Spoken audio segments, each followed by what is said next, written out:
Estamos con Juan José Mendoza, docente de la UBA y investigador del CONICET, que va a ser el disertante hoy en la segunda charla aquí en Biblioteca Pública Joaquín B. González, y le agradecemos estos minutos. Juan José, muchas gracias, buenas noches. Buenas noches, el gusto también es mío estar acá, en este hermoso lugar, esta hermosa biblioteca que, bueno, a partir desde el jueves pasado estamos manteniendo una serie de charlas que hemos dado en llamar Café Literario. Y bueno, son 3 encuentros. Hoy nos toca hablar de Borges. Hoy Borges, pero vamos primero al comienzo, lo que fue la semana pasada, donde hablaste del ABC de la lectura. Seguramente cómo se inserta la persona con el libro, que realmente es cultura y lo que necesitamos muchos de los argentinos. Bueno, es uno de los temas, la idea de la charla primera surge a partir de pensar, quizás en un marco mayor, quizás, en algún momento, o un programa de promoción de la lectura en términos de políticas públicas, en términos de intervención.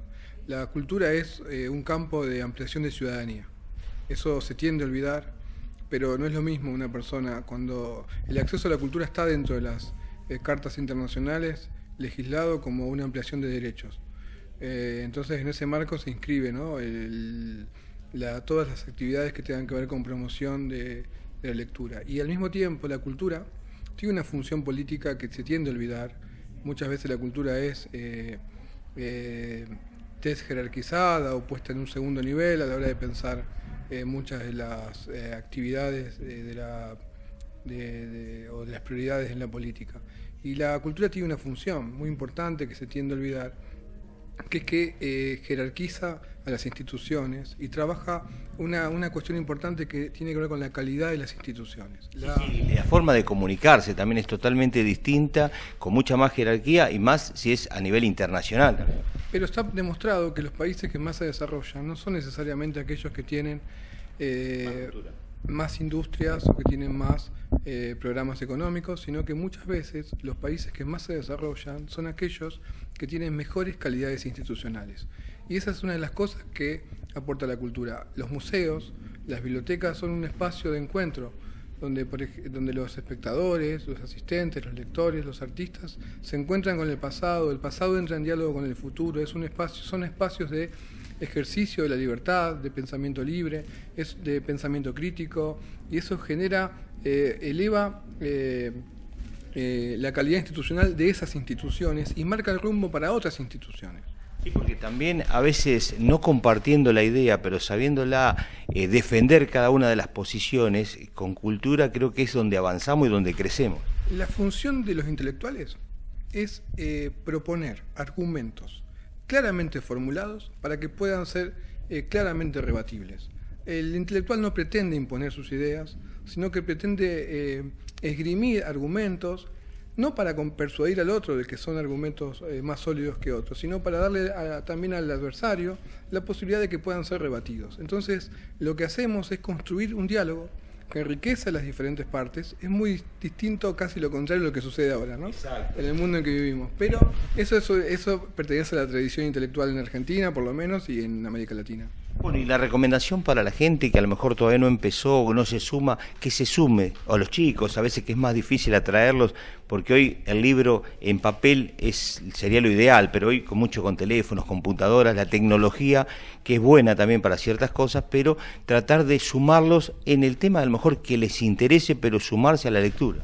Hay un profesor argentino que se exilió, que ahora actualmente es profesor en México, que se llama Néstor García Canclini. Él escribió libros sobre el tema y él plantea que no está demostrado que hoy se lea menos que antes, sino que lo que ha cambiado es el tipo de lecturas que se hacen en el presente. Quienes están todo el tiempo ante un dispositivo electrónico están de algún modo ejercitando algún tipo de lectura. Cambian los consumos culturales, cambian las concepciones de la lectura, pero estamos frente a un fenómeno de emergencia de la lectura de un modo no tradicional. Sí, realmente algo importante, ¿no es cierto?, como hablabas, lo de la lectura. Y bueno, eso fue la primera charla que realizaste el martes, donde hubo mucha gente, se fue muy conforme la gente en ese diálogo que tuvo, en ese ida y vuelta seguramente con vos. Fue una charla muy amena, muy cordial, y tenía el propósito de iniciar un diálogo, iniciar una conversación. Los cafés literarios, los espacios de lectura son espacios de encuentro. donde bueno, uno propone un tema y el tema se va enriqueciendo mediante la mirada de las distintas perspectivas de los participantes, las mujeres que también se suman y participan, y fue un encuentro muy agradable. Hay una escena muy interesante cuando en algún momento se habló de San Martín.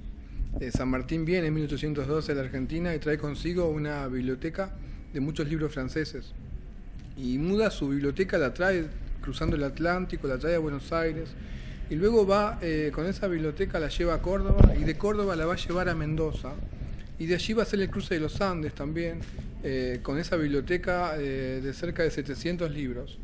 Y lo interesante de San Martín pensaba que la independencia se lograba con la espada a la vanguardia, y detrás del ejército de los Andes iban los libros. Esos libros los va a llevar a Santiago de Chile y luego los va a llevar a la biblioteca del Callao en Perú, donde se hace otra biblioteca, que él, con esos libros que los dona allí, se hace la Biblioteca Nacional del Perú. Esos libros que fundan la Biblioteca Nacional del Perú después van a ser víctimas de un incendio.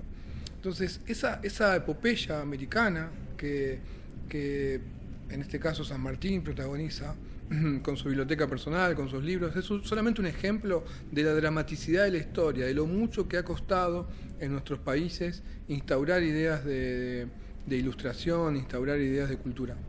Sí, bueno, realmente más que apasionante lo que acabas de decir.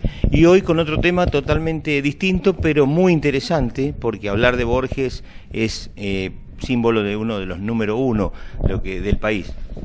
Borges es un escritor muy importante para la historia argentina, para la historia de la literatura latinoamericana. Es un escritor que ha sido traducido a muchísimos idiomas y que hay veces en que no se sabe que es argentino en muchos países, pero sí se conoce su nombre, se sabe quién es, aparece en historias de otras literaturas. En China, por ejemplo, se habla de Borges como si se hablara de Homero, para dar un ejemplo. O sea, dimensión que toma. Sí, es como un escritor antiguo, porque en China se tiene otra concepción del tiempo, y lo mismo puede suceder en Estados Unidos, que lo consideran también como un autor anglosajón por el enorme diálogo que Borges establece con la tradición de la literatura inglesa y norteamericana. Y hoy vamos a hablar de Borges, vamos a intentar pensar un Borges argentino, la enorme importancia o la enorme cercanía que tiene con nosotros, aunque a veces no nos demos cuenta. ¿Lo vas a ubicar desde el comienzo, desde acá, desde sus comienzos él, o directamente ya en su parte donde fue consagrado como escritor?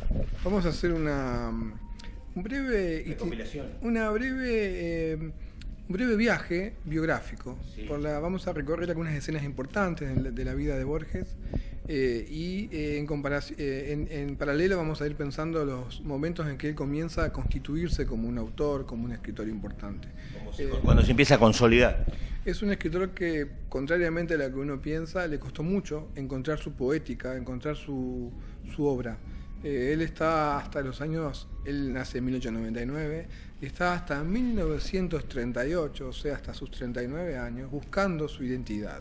Y su lugar. Su forma de abordar ese proyecto literario que él efectivamente sabía que tenía, pero que le costaba encontrar, como puede ser en muchos otros oficios, ¿no? Hay personas que saben lo que desean, pero esa búsqueda lleva tiempo también. Nos habla de la paciencia que tenemos que tener en nuestras vidas, que cada uno de nosotros tiene un uso horario y que a veces uno se compara con las demás personas. Exacto. Y Borges es un ejemplo de morosidad en la vida, de lo mucho que a veces llevan las cosas, de mucho tiempo que a veces llevan las cosas, pero de la serenidad con que hay que y el aplomo con que hay que asumir esa vocación. Sí, te demostraba una tranquilidad interior que realmente te tranquilizaba al ver. Eso es el Borges ya maduro, el Borges de la ceguera. Uno tiende a olvidar que Borges fue ciego, sí. O sea que eso también nos habla de otra dimensión del personaje humano. Un Borges que tuvo sus dificultades en la vida y que uno tiende a olvidar porque ve la figura mayúscula que es la del Borges literato. Bueno, y eso va a ser hoy y después. No va a haber el próximo jueves, pero sí el venidero, donde se va a hacer la terminación de este ciclo de café literario. Juan José, vas a hablar de cómo armar una biblioteca, darle la forma a cada uno para cómo puede armar su biblioteca. El proyecto de lectura, de taller que va a asumir el último encuentro, es el de pensar nuestras bibliotecas, pensar, hacer una historia de las bibliotecas en América, las bibliotecas en la Argentina, en nuestras comunidades, y al mismo tiempo pensar la función, el lugar de la biblioteca en nuestras casas, en nuestro hogar. La biblioteca como proyecto biográfico. Es difícil pensar eso en un presente tomado por las tecnologías, pero al mismo tiempo los libros se comienzan a transformar en bienes suntuosos, es decir, en bienes que escasean, y eso le da al libro un valor extra que vamos a intentar pensar este jueves 4 de mayo, si no me equivoco. Sí, correcto. Bueno, muchas gracias por estos minutos, creo que más que importante la charla que tuvimos. No te queremos molestar más, sabemos que en minutitos nada más arranca el segundo día de café literario aquí en Arenales, y agradecerte realmente para enriquecer un poco a todos los arenalenses, la gente que se da, porque viene gente de la región, poder escuchar este disertante. Una alegría estar acá, uno desde niño miraba este canal, así que una alegría estar en esta pantalla. Me acuerdo que tendría 12 o 13 años cuando estuve en los estudios del canal local, que allí Cacho Ferreira me hizo una entrevista como un joven, vaya a saber qué. Y bueno, voy a terminar con una frase muy de nuestra región, de nuestro lugar, que yo me acuerdo que se usaba mucho en mi época y que sé que todavía se puede llegar a usar. Voy a enviar un saludo grande a todos los que me conocen. Bueno, muchísimas gracias.